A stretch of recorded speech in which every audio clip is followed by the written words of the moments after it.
ప్రతి ఏటా భరద్వాజ సేవా సంఘం ఆధ్వర్యంలో బాటసార్ల దాహర్తిని తీర్చేందుకు చలివేంద్రం ఏర్పాటు చేసిన ప్రముఖ వైద్యులు డాక్టర్ ఐవి రావు పేర్కొన్నారు. భరద్వాజ సేవా సంఘం ఆధ్వర్యంలో స్థానిక రామారావుపేట సుబ్బే హోటల్ జంక్షన్ వద్ద ఉన్న ఇంద్రగంటి శ్రీనివాసరావు స్వగృహం వద్ద ఏర్పాటు చేసిన చలివేంద్రాన్ని ప్రముఖ వైద్యులు సంఘ అధ్యక్షుడు డాక్టర్ ఐవి రావు ప్రారంభించారు. ఈ సందర్భంగా డాక్టర్ ఐవి రావు మాట్లాడుతూ వేసవకాలం సందర్భంగా గత 3 సంవత్సరాలుగా ఈ చలివేంద్రాన్ని నిర్వహిస్తూ అనేక మందికి దాహర్తిని తీర్చగలిగామని అన్నారు. ఈసారి 45 రోజుల పాటు ఈ చలివేంద్రాన్ని నిర్వహించదలిచామని చెప్పారు. నిత్యము రద్దీగా ఉండి ఈ ప్రాంతంలో చలివేంద్రం ఏర్పాటు చేయడం ద్వారా ఎంతో మందికి మంచినీరుతో పాటు మజ్జిగ కూడా పంపిణీ చేయాలని నిర్ణయించామన్నారు. ప్రతిరోజు ఒకరి పేరు మీద ఈ సేవా కార్యక్రమాన్ని నిర్వహిస్తామన్నారు. సంఘ కార్యదర్శి ముంజులూరి విశ్వేశ్వరరావు మాట్లాడుతూ సామాజిక సేవా కార్యక్రమాల్లో భరద్వాజ సేవా సంఘం ఆధ్వర్యంలో అనేక కార్యక్రమాలను అందరూ సహకారంతో విజయవంతంగా నిర్వహిస్తున్నామని చెప్పారు.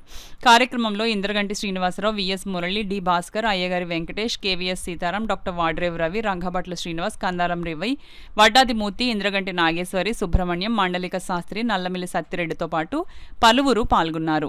ప్రజలకి ఎంతో ఉపయోగకరంగా ఉంటుంది. ఈ వేసవిలో ఈ దేహార్తి తీర్చడానికి చాలా అనుగుణంగా ఉంటుందనే ఉద్దేశంతో ఈ చలివేంద్రం ప్రారంభించడం జరిగింది.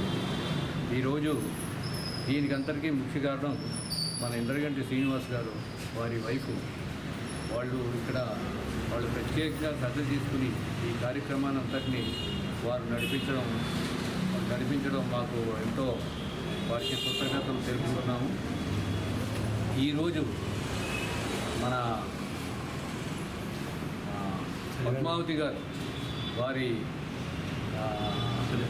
జన్మదిన సందర్భంగా వారు ఈరోజు ఇక్కడ చలివేంద్రం అందరికీ ఇవ్వడానికి, చలివేంద్రంతో మజ్జిగ డిస్ట్రిబ్యూట్ చేయడానికి వారి కంట్రిబ్యూషన్తో జరగడం జరిగింది.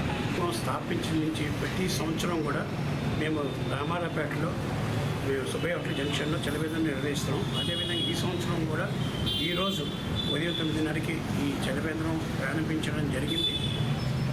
ఇందులో మనకు ఈరోజు మన దాత మా ఈసీ మెంబర్ అన్న అయ్యగారు వెంకటేష్ గారు సతీమణి పుట్టినరోజు సందర్భంగా అయ్యగారు పద్మావతి గారి చేతుల మీదుగా ఈ కార్యక్రమంని ఈరోజు మేము ప్రారంభించడం జరుగుతుంది.